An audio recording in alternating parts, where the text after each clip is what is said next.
Olá, meus queridos irmãos, minhas queridas irmãs, uma grande alegria estarmos juntos mais uma vez no nosso programa Testemunho de Fé. Aqui quem fala é o Padre Paulo Ricardo. Quero acolher você com alegria e convidar para, juntos, nos próximos minutos, refletirmos a respeito da Palavra de Deus que a Igreja proclama para nós neste domingo. Celebramos nesse domingo o 25º domingo do Tempo Comum. E o Evangelho é de São Mateus, capítulo 20, versículos de 1 a 16. Este Evangelho é um Evangelho em que Jesus conta a parábola do patrão que contratou vários empregados nas diferentes fases do dia. O patrão sai de madrugada, contrata os empregados e somente com estes primeiros, não com os outros, ele combina o salário do dia. Diz o versículo 2: combinou com os trabalhadores 1 moeda de prata por dia e os mandou para a vinha. Mas depois, durante o dia, o patrão foi e continuou a contratar empregados.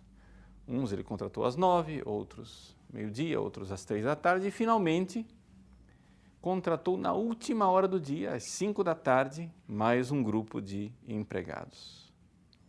Na hora de remunerar, o patrão começou a pagar esses últimos e lhes deu o salário por inteiro. Quando aqueles que aguentaram o calor do dia receberam a mesma moeda, o salário daquele dia, eles então reclamaram. O patrão responde: amigo, eu não fui injusto contigo. E então faz uma pergunta: por acaso não tenho direito de fazer o que quero com aquilo que me pertence? Ou estás com inveja porque estou sendo bom? Então, a parábola se conclui com esta pergunta e Jesus acrescenta uma lição. Assim, os últimos serão os primeiros e os primeiros serão os últimos. Bom, vejam, o que é que nós podemos tirar para a nossa vida deste Evangelho? Não é? São duas coisas, não é? Dois pontos importantes a serem refletidos. Um é a chamada de Deus e o outro ponto, o segundo ponto, é a recompensa de Deus. É importante refletir sobre os dois pontos e não partirmos direto para uma reflexão sobre a inveja, né? Que é a questão que está nessa última parte. Vamos primeiro refletir sobre a chamada de Deus. Eu faço questão de refletir sobre isso porque exatamente parece ser esta a dica que nos dá a liturgia. Quando, não sei se vocês sabem, a liturgia ela sempre escolhe no domingo, de uma forma geral, a primeira leitura que, de alguma forma, nos dê uma espécie de chave de leitura para o Evangelho. Então, a primeira leitura é de Isaías, capítulo 55, e a leitura diz: buscai o Senhor enquanto pode ser achado, invocai-o enquanto Ele está perto. Então, é importante que a primeira coisa que esse Evangelho nos ensina é que Deus nos chama, não é? E chama as pessoas em tempos diferentes. E nós precisamos estar atentos para Deus que passa, para Deus que nos chama. Aquela famosa frase atribuída a Santo Agostinho: timeo Deum transeuntem et non revertentem. Eu tenho medo do Deus que passa e não retorna mais. Eu tenho medo que Jesus passe na minha vida, que Jesus bata a porta do meu coração e não volte mais. Eu perdi a ocasião, eu perdi o tempo oportuno, eu perdi o kairós, né? O que é o kairós? É o tempo em que as coisas estão maduras. Poderíamos fazer uma comparação dizendo que cada árvore parece ter o seu tempo, ter o seu kairós, né? Aqui no Mato Grosso, nós vamos nos aproximando daquele tempo em que nós teremos as mangas, as mangueiras já começam a ficar carregadas de mangas, mas ainda não é o kairós da manga, ainda não é o tempo, né? Ainda não é o tempo oportuno. Pois bem, todos nós temos um tempo da visita de Deus e Deus chama as pessoas nos diferentes tempos. Santo Agostinho, no seu Sermão 87, comentando exatamente esta passagem do Evangelho, ele diz que Deus pode chamar umas pessoas no início da vida. São aqueles que ele contratou de madrugada. Deus pode chamar outras pessoas ao meio-dia, ou pode chamar uma pessoa já, como a gente costuma dizer, com o pé na cova, né? Como velhos decrépitos, é o adjetivo que usa Santo Agostinho. Vejam, Deus pode chamar nos vários horários do dia. Agora imaginemos, diz Santo Agostinho, que Deus chame um jovem ao meio-dia. Eu digo que Deus chama o jovem ao meio-dia porque exatamente meio-dia é o momento do maior calor, ou seja, o jovem com as suas paixões, ele realmente é chamado ao meio-dia, é chamado no momento em que tudo está mais quente, ele tem mais energia, mais vitalidade. Agora imagine que esse jovem, chamado por Deus, visitado por Deus, chamado para a conversão, ele volta as costas para este momento oportuno, esse tempo oportuno, esse kairós de Deus, esse tempo de conversão. Santo Agostinho diz, mas quem te garante, tu que és chamado ao meio-dia, que chegarás até 13h? Ou seja, Deus quer nos chamar e nos chama a todos, absolutamente todos, mas não há garantia de que nós teremos a jornada inteira de trabalho. Por isso, a primeira coisa é nós compreendermos que nós precisamos estar atentos. Precisamos estar atentos para Deus que passa e Deus que chama, Deus que verdadeiramente se deixa encontrar.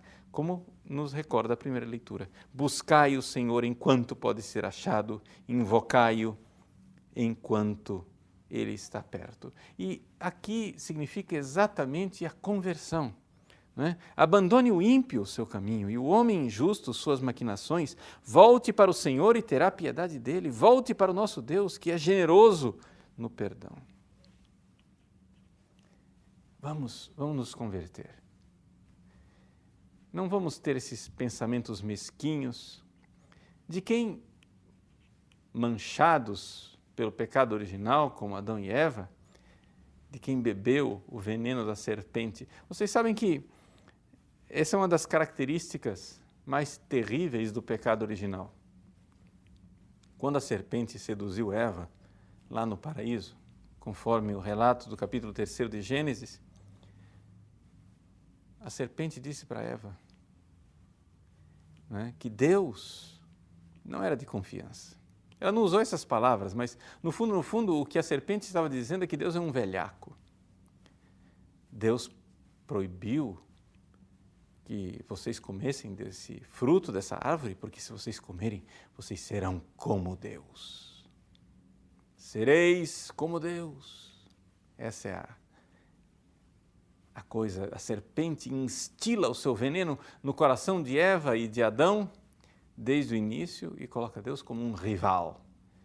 Deus como sendo injusto, Deus como aquele que colhe onde não plantou, que exige excessivamente de nós e que no fundo, ele é alguém que não nos quer bem. No coração de todo pecador existe, na verdade, a inimizade com Deus. Agora, é exatamente isso que está por trás da mentalidade daquele jovem que diz assim, bom, eu sou jovem ainda, deixa eu aproveitar a vida, vamos lá, deixa eu pecar um pouco, pelo amor de Deus, eu sou jovem ainda, tenho a vida pela frente, eu tenho a vida que sorri para mim, vamos dar ao mundo a carne, e que depois Deus roa os ossos. Ou seja, vamos viver a juventude a vida louca, como se costuma dizer, e depois, na velhice, na velhice a gente entrega para Deus, porque ao final das contas, né, que beleza a gente aproveitar a vida e depois fazer um pouquinho de reza e de penitência na reta final, Deus perdoa, e como bom ladrão, todos nós entraremos no paraíso na última hora. Santo Agostinho, vendo esta parábola, denuncia a insensatez de pensar assim. E me parece, pode ser que eu esteja enganado, mas me parece que a liturgia pensa da mesma forma. A primeira coisa que a liturgia quer que nós pensemos e reflitamos é exatamente isto: buscai o Senhor enquanto pode ser achado. Por quê? Porque existe no ser humano um pensamento que é contrário ao pensamento de Deus. A primeira leitura continua dizendo: meus pensamentos não são como os vossos pensamentos, e os vossos caminhos não são como os meus caminhos, diz o Senhor. Esses meus caminhos estão acima dos vossos caminhos, e os meus pensamentos acima dos vossos pensamentos, quanto está o céu acima da terra. Aqui está, nós temos que mudar a nossa mentalidade, meus irmãos, temos que entender o seguinte: Deus é amor e nós somos egoístas, e exatamente por isso, por causa do nosso egoísmo e do egoísmo do nosso coração, nós tratamos Deus como rival, nós tratamos Deus como alguém que quer nos tirar a felicidade. Nós temos medo de Deus. Jesus, nessa parábola, quer nos ensinar a bondade de Deus, quer nos ensinar exatamente o quanto Ele é generoso e bondoso, compassivo para com todos. Então não podemos, não é justo nós nos entristecermos de servir a Deus o quanto antes. Se Ele nos chama, sirvamos a Deus na idade em que Ele nos chamar. Se nós ouvimos os seus apelos, não ensurdeçamos o nosso coração com o nosso egoísmo, mas ouçamos a voz de Deus. Como diz o Salmo, né? O Salmo que nos recorda todos os dias na liturgia das horas, né? Oxalá ouvisseis hoje a sua voz. Não endureçais os vossos corações. Então, vamos nesse domingo ouvir verdadeiramente a voz de Deus e os seus apelos. Essa é a primeira parte do Evangelho e a mensagem que nós queríamos deixar. Mas existe uma segunda parte. E a segunda parte nos fala da inveja. Não é? Nos fala da inveja que as pessoas têm da graça de Deus, da bondade de Deus, da generosidade de Deus para com os outros. Talvez o melhor comentário para esta parte da parábola seja exatamente a parábola do filho pródigo. O filho pródigo se converteu, voltou para casa.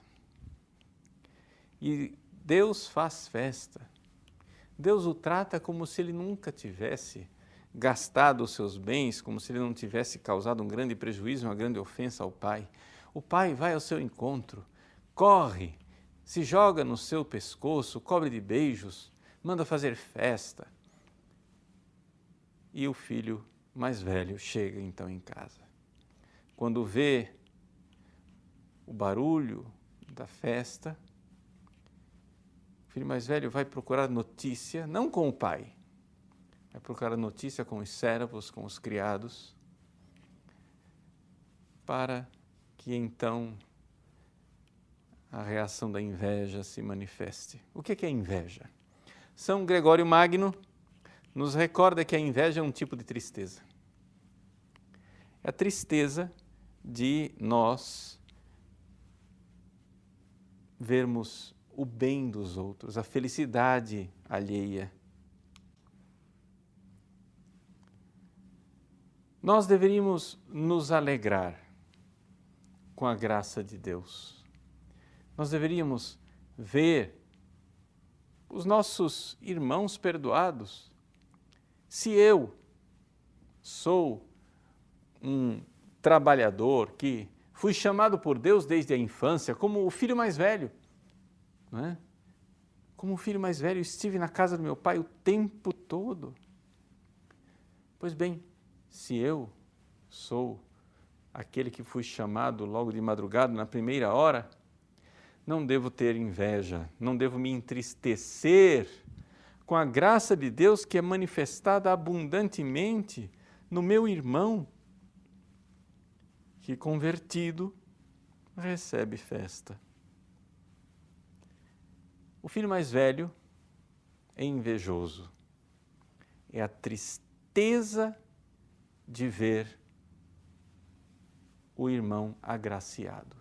É interessante que nós vemos que no início, na primeira parte da parábola, não é? Nós refletimos sobre o Deus que passa e como nós olhamos para Deus com aquela mancha do pecado original de Adão e de Eva. Agora, na segunda parte da parábola, nós podemos refletir sobre a inveja de Caim sobre Abel. Ou seja, Deus, de alguma forma, agraciou Abel e deu a Abel uma graça que não deu a Caim. Porque Deus é livre. E quando Deus agracia uns mais do que os outros, é exatamente porque aqueles que receberam mais serão um presente para o outro. Quando Deus dá a graça, por exemplo, à Virgem Maria, e deu a ela ser cheia de graça, Ele fez isso não para o nosso detrimento, não para a nossa miséria, mas exatamente pelo contrário, para que Maria fosse para nós um grande dom. Exatamente, Deus derramou superabundantemente a sua graça sobre a Virgem Santíssima para que depois, aos pés da cruz, Ele nos-la pudesse entregar. A Virgem Maria nos foi dada.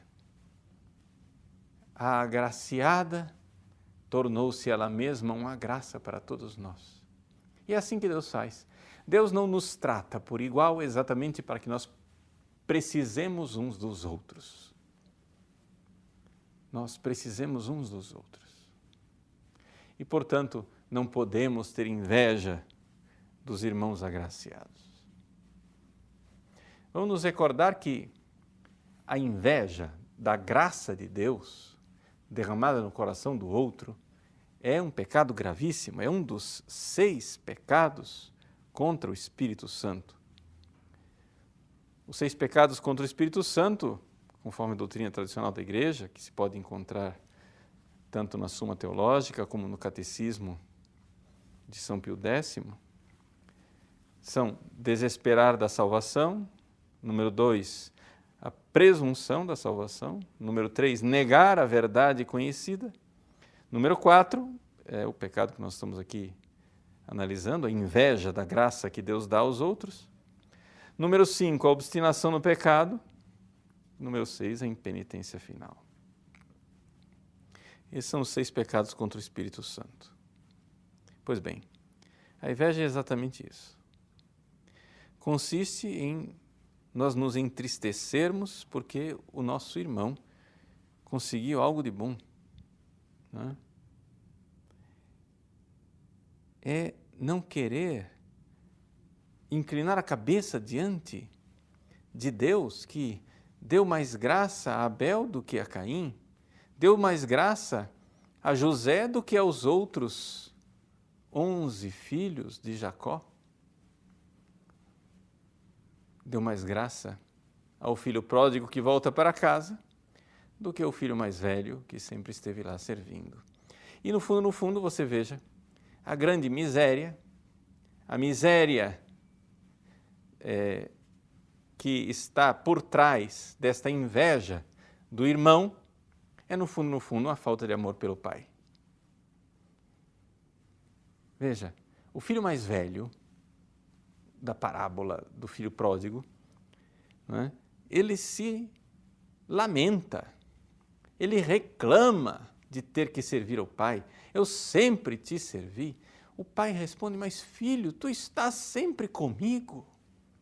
Ou seja, É como se o pai dissesse: filho, a tua recompensa é estar comigo, a tua recompensa é me servir, a tua recompensa é me amar, a tua recompensa é estar na mesma casa comigo. Eu sou a tua recompensa. E a miséria, a desgraça do teu irmão foi ficar longe de mim. E é porque ele se afastou de mim que ele terminou nesse estado lastimável. Tu não enxergas isto, filho mais velho? Que servir a Deus é reinar? Por que reclamas que tivestes que aguentar a faina do dia, o cansaço, a labuta e o sol quente, o mormaço de teus trabalhos? Por que te lamentas? Não enxergas que fomos agraciados por poder sofrer um pouco por Deus? Não enxergas que verdadeiramente foi uma bênção? Não enxergas que servire Deum regnare est? Servir a Deus é reinar. Essa é a cegueira do filho mais velho. Esta é a cegueira dos empregados que reclamam porque Deus tratou igualmente aqueles que chegaram por último. Vejam, no fundo, quando os 11 filhos de Jacó tiveram inveja de José, eles não queriam que Jacó os amasse da mesma forma que amava José. Eles queriam que Jacó deixasse de amar José. Sim, é isso. Porque veja só, vamos lembrar a história de José do Egito. José do Egito era tratado pelo pai com graças especiais, recebeu uma túnica colorida e tinha sonhos em que os seus irmãos, seu pai e sua mãe, iriam se inclinar diante dele, dizendo que a graça que Jacó tinha dado a ele era somente sinal, né, da graça que Deus dava a ele. Ele era um agraciado por Deus. E nisso José não estava mentindo. Quando os irmãos invejosos resolvem matar José, ao invés de matá-lo, então, eles o vendem como escravo, pegam sua túnica colorida, estraçalham a túnica, mancham de sangue e dizem, de forma mentirosa, a Jacó que uma fera devorou José. Não encontramos sequer o cadáver, o que encontramos foi tão somente a sua túnica colorida estraçalhada. Vejam, se estes 11 filhos amassem Jacó, eu pergunto, eles teriam proporcionado esta dor a seu pai? Eles teriam, que coragem tremenda de pegar e dar ao pai a notícia de que o seu filho querido, o predileto, tinha morrido. Ora, esses não tiveram o pudor, não tiveram vergonha, não tiveram escrúpulos de fazer o pai sofrer tanto assim? Não. Os filhos de Jacó não queriam ser amados por Jacó da mesma forma que Jacó amava José. Eles só queriam que Jacó parasse de amar e parasse de amar imediatamente. Meus irmãos, Deus quer nos amar e Ele dá a uns aquilo que lhe é devido e a outros Ele dá na generosidade da abundância. Mas se Ele faz isso, Ele faz para que nós sejamos graça para os outros. Como José transformou-se numa graça maravilhosa que salvou os 11 filhos de Jacó da fome do Egito e Jacó também. Vejam, é importante nós entendermos isso, que a graça que Deus dá, meu irmão, é uma graça dada a meu favor. Que nesse domingo nós nos aproximemos do altar de Deus, agradecendo a Ele, porque nos visita, a cada um no seu tempo diferente, no seu tempo oportuno. Não deixemos passar o momento de Deus que vem ao nosso encontro. Tenhamos, na verdade, medo do Deus que passa e não volta. Como diz a primeira leitura, buscai o Senhor enquanto pode ser achado. E uma vez que estamos atentos ao chamado de Deus, essa é a primeira lição, também saibamos celebrar a graça que Deus dá aos nossos irmãos, como graça que redunda amorosamente sobre nós. Essa é a segunda lição que nós temos deste domingo. Que Deus abençoe você e que sua participação na Eucaristia nesse domingo seja frutuosa e celebremos as graças que Deus nos dá. Em nome do Pai, do Filho e do Espírito Santo. Amém.